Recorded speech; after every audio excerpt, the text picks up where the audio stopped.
Assalamualaikum warahmatullahi wabarakatuh. Apa kabar positive people? Senang sekali bisa menyapa teman-teman kembali. Di video kali ini aku ingin merespon beberapa pertanyaan yang masuk di DM Instagramku ya. Jadi ada beberapa pertanyaan yang menanyakan terkait dengan Kak, bagaimana sih caranya ketika kita gagal? Aku pengen move on nih Kak, tapi kok kayaknya berat, kayaknya takut. Lalu Kak, gimana sih caranya menghadapi orang-orang yang nyinyir terhadap kegagalan hidup kita? Oke, di video kali ini aku ingin sharing mengenai tips-tips ketika kita dibenturkan oleh kegagalan atau ketidakberhasilan atau belum berhasil dalam menghadapi apapun. Misalnya dalam usaha kita bangkrut, atau dalam percintaan kita putus dari pasangan kita, atau bahkan mungkin perceraian, atau apapun yang menurut kita adalah sebuah kegagalan, menurut kita sedang berada di titik terendah dalam kehidupan. Kegagalan. Apa sih kegagalan?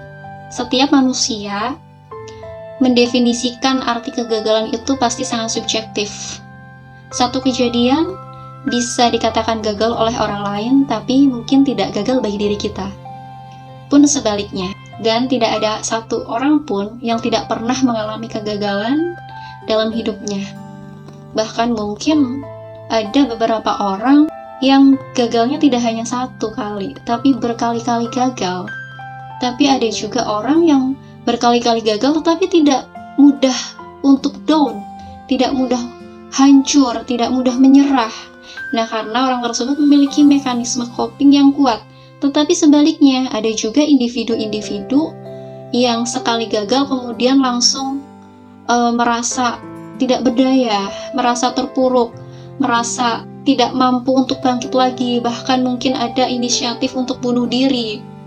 Nah, itu merupakan salah satu ciri orang yang memiliki mekanisme coping yang lemah. Jadi setiap individu itu sebenarnya memiliki mekanisme coping atau mekanisme pertahanan diri untuk bisa survive, untuk bisa menghadapi kehidupan.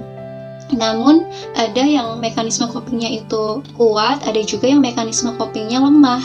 Lantas, kemudian pertanyaannya adalah, biasanya kenapa sih Kak, kok orang itu ketika gagal seringkali kemudian mengalami masalah kesehatan mental, bahkan bisa mengakhiri hidupnya? Ada kasus kan, sering banget kita lihat di televisi-televisi, remaja atau orang dewasa yang kemudian putus dari pasangannya atau mengalami perceraian, kemudian bunuh diri dengan cara terjun dari atas hotel atau dari atas gedung yang tinggi, dan lain sebagainya. Karena biasanya ketika kita gagal, mekanisme pertama diri kita adalah kecewa, sedih, marah pada diri, menyalahkan diri sendiri. Nah, dalam situasi tersebut sebenarnya kita butuh dorongan, butuh dukungan dari orang-orang sekitar kita, butuh dukungan, butuh support. Tetapi seringkali lingkungan kita memang bukannya memberi dukungan, tetapi justru mengejek, mengolok, memberikan komentar yang negatif. Tapi teman-teman tahu nggak sih, sebenarnya individu-individu yang mudah berkomentar negatif, mudah untuk memberikan penilaian yang buruk kepada orang lain adalah individu-individu yang belum mencintai dirinya sendiri atau belum memiliki self-love dalam dirinya. Mengenai mencintai diri sendiri nanti akan kita bahas tersendiri ya di video yang lain. Lalu kembali lagi kepada kegagalan. Nah, seringkali individu-individu yang gagal ini yang sebenarnya butuh dukungan kemudian justru mendapatkan hujatan, mendapatkan komentar yang buruk, hingga pada akhirnya dia menarik diri dari lingkungan. Padahal ketika kita menarik diri dari lingkungan,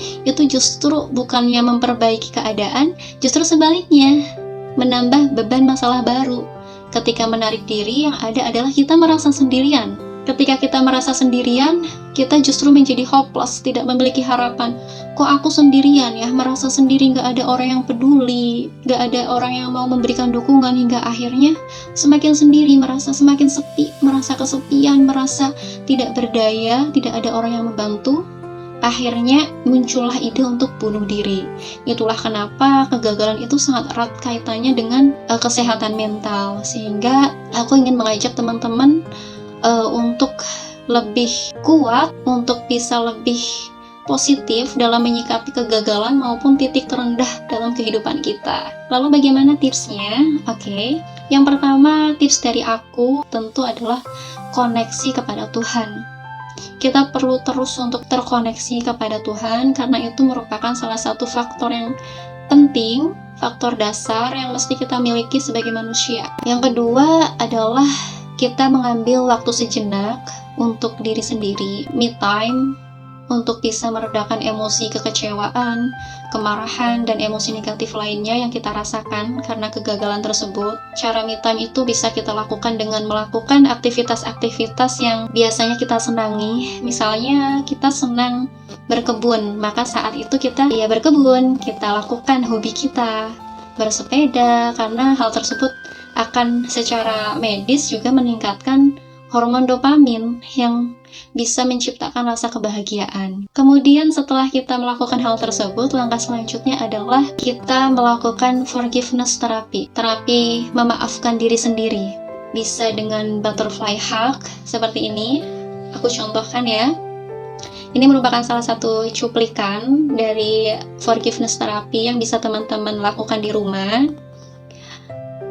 Dengan cara kita silangkan tangan kita. Ketika kita sudah silangkan tangan kita seperti ini, lalu kita atur nafas sebaik mungkin ya, gunanya untuk mindful, untuk kesadaran penuh. Lalu kita terima kejadian yang kita alami, kegagalan-kegagalan yang kita alami tersebut, dengan cara kita tepuk-tepuk pundak kita sebelah kanan dengan tangan kita sebelah kiri. Kita usap-usap atau kita tepuk ya, sambil kita terima perasaan-perasaan yang kita alami. Misalnya nih ya, tidak apa-apa, aku gagal saat ini, aku belum berhasil, aku memang sedih saat ini, aku merasa tidak nyaman, aku merasa kecewa dalam diriku. Kamu memang sedih, kamu memang merasa marah, merasa kecewa sama dirimu sendiri. Cukup sudah perasaan-perasaan negatif tersebut. Kamu bisa bangkit sekarang, kamu bisa memulainya kembali. Banyak orang yang mendukungmu. Setelah kita terima perasaan-perasaan negatif, kita akui kesedihan kita akui kekecewaan kita. Kemudian yang selanjutnya adalah kita berikan sugesti-sugesti yang positif akan masa depan kepada diri kita sendiri, dengan harapan agar menumbuhkan harapan yang baru bagi diri kita, optimisme. Caranya dengan menepuk-nepuk pundak kita sebelah kiri dengan tangan kita. Sudah sedihmu sudah berlalu, kita tatap lagi jalan ke depan ya Fendi. Kamu adalah orang yang kuat, pribadi yang sehat, pribadi yang cantik. Jalan terang sudah ada di depanmu, kita coba lagi. Tidak berhasil itu bukan berarti kamu akan gagal selamanya.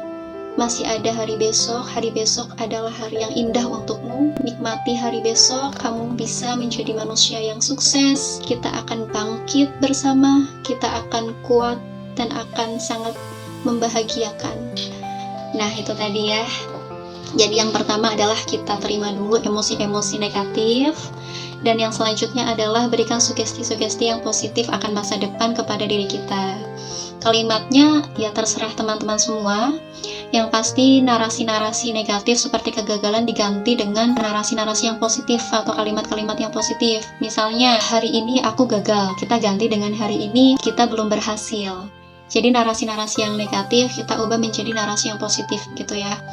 Ini adalah salah satu cuplikan dari forgiveness terapi yang aku dapatkan waktu kuliah dulu, dan ini juga biasanya aku lakukan ketika aku sedang membutuhkan dukungan dari orang-orang terdekat tetapi tidak ada yang memberikan dukungan. Biasanya aku peluk diriku secara erat sekuat mungkin. Ya teman-teman bisa melakukan ini di rumah ya.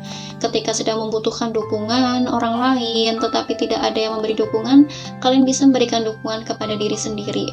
Ketika sedang merasa kesepian, ini bisa banget membantu dan bisa untuk meredakan emosi-emosi negatif dan bisa menumbuhkan optimisme teman-teman semua. Dan bagi yang tertarik mungkin untuk melakukan terapi secara full, ya langsung aja datang ke profesional terdekat di kota teman-teman ya. Oke, selanjutnya tips dari aku setelah kita sudah melakukan butterfly hug dan sudah menarasikan hal-hal yang negatif menjadi hal yang positif, yang tentu adalah merubah mindset kita nih teman-teman, bahwa kadangkala kita merasa gagal itu sendirian ya. Aku gagal, aku buruk, aku kemudian karena gagal sekali kemudian semuanya menjadi jelek gitu loh. Misalnya kita gagal dalam hal akademik, dapat nilai buruk, dapat nilai 6 misalnya, dapat nilai C ya atau D kalau di dunia perkuliahan. Kemudian kita mengeneralisasi, menjadikan bahwa oh aku dapat nilai D, oh aku udah gak punya harapan untuk sukses nih ke depannya. Udahlah meninggal aja deh, mati aja deh, bunuh diri aja deh. Itu namanya generalisasi ya. Dan ini sangat gak sehat bagi kondisi psikologis kita. Jadi kita harus merubah mindset bahwa kita gagal dalam satu aspek kehidupan, tetapi bukan berarti kita tidak berhasil di aspek kehidupan yang lainnya. Jadi mindset yang positif perlu kita bangun untuk menghindari ketidakmampuan move on dari kegagalan. Ketika kita tidak mampu move on kan kita terjebak pada bayang-bayang kegagalan itu, sehingga untuk memulai lagi, untuk bangkit lagi menjadi takut, menjadi ragu, menjadi khawatir, dan lain sebagainya. Kemudian yang selanjutnya, ketika sudah memiliki mindset baru, langkah selanjutnya adalah kita membuat daftar kelebihan kita dan daftar keunikan yang ada dalam diri kita. Seringkali kita takut untuk memulai kembali usaha kita dari kegagalan karena kita tidak percaya diri, kita ragu-ragu. Ketidakpercayaan diri ini salah satu penyebabnya karena kita tidak mengenali diri kita secara baik. Kita tidak tahu kelebihan diri kita dan tidak tahu keunikan diri kita yang tidak dimiliki oleh orang lain. Padahal setiap manusia itu Tuhan gariskan untuk berbeda. Tidak ada satupun individu yang sama di dunia ini. Bahkan orang yang kembar sekalipun, kembar identik, itu pasti ada sisi yang berbeda, ada keunikannya. Sehingga jangan berkecil hati kemudian menjadi minder, merasa tidak berdaya. Ketika kita mampu untuk menemukan kelebihan kita dan keunikan kita, maka itu akan menjadi alarm. Ketika suatu ketika kita mengalami kegagalan lagi, kita ingat, oh iya, aku kan punya kelebihan ini, aku punya keunikan ini. Kenapa dengan kegagalan di bidang A, kemudian aku takut untuk memulai lagi, padahal aku adalah orang yang sabar misalnya, kelebihannya adalah sabar atau yang lain. Langkah selanjutnya adalah baru kita evaluasi nih, apa sih yang salah di dalam usahaku, kok bisa belum berhasil, kok bisa gagal, di mana letak salahnya. Kita evaluasi satu persatu, kita temukan letak kesalahannya untuk kita perbaiki. Jadi ketika kita gagal, jangan kemudian kita langsung mencari letak salahnya, kita langsung evaluasi. Jangan, justru hal tersebut akan menjadikan kita individu yang ambisius karena kita bersikap untuk membalas dendam atas kegagalan atau untuk membalas dendam atas ucapan orang lain yang buruk ketika kita gagal. Nah, tetapi ketika kita tadi step by step, yang pertama adalah kita menerima dulu kegagalan tersebut, kita maafkan diri kita. Setelah itu baru kita evaluasi letak salahnya di mana untuk diperbaiki. Ketika kita sudah mampu memaafkan diri kita, kegagalan kita terima, kita akan lebih siap untuk memulai pekerjaan baru atau memulai usaha baru untuk bangkit lagi. Dengan kondisi psikologis yang lebih tenang, lebih baik, lebih fulfill, lebih penuh ya, kesejahteraan psikologisnya lebih penuh dibandingkan dengan ketika gagal langsung melakukan evaluasi. Tentu akan berbeda. Coba deh teman-teman bayangin ya, ada dua individu, yang satu mengalami kegagalan tapi dia langsung evaluasi, padahal dirinya juga merasakan kekecewaan, kemarahan, tapi langsung evaluasi dan memulai lagi. Tentu akan berbeda kondisi psikologisnya dengan individu yang ketika gagal, kemudian dia merefleksi ke dalam dirinya dulu, menerima dulu, memaafkan dirinya, baru mengevaluasi dan memulai lagi. Psikologisnya akan lebih tenang individu yang memaafkan dulu, menerima dulu, dibanding yang tidak. Oke, mungkin itu ya tips dari aku dalam mengatasi kegagalan.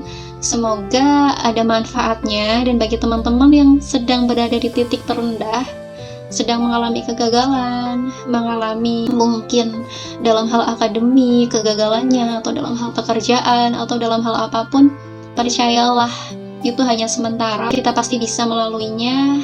Percaya kepada Tuhan, percaya kepada kemampuan diri dan kekuatan dirimu, kita akan menjadi manusia-manusia yang sukses, manusia-manusia yang bisa bermanfaat untuk orang lain. Terima kasih sudah menonton channel ini. Semoga dapat bermanfaat bagi teman-teman semua dan menambah cakrawala ilmu baru bagi teman-teman semua. Terima kasih. Wassalamualaikum warahmatullahi wabarakatuh.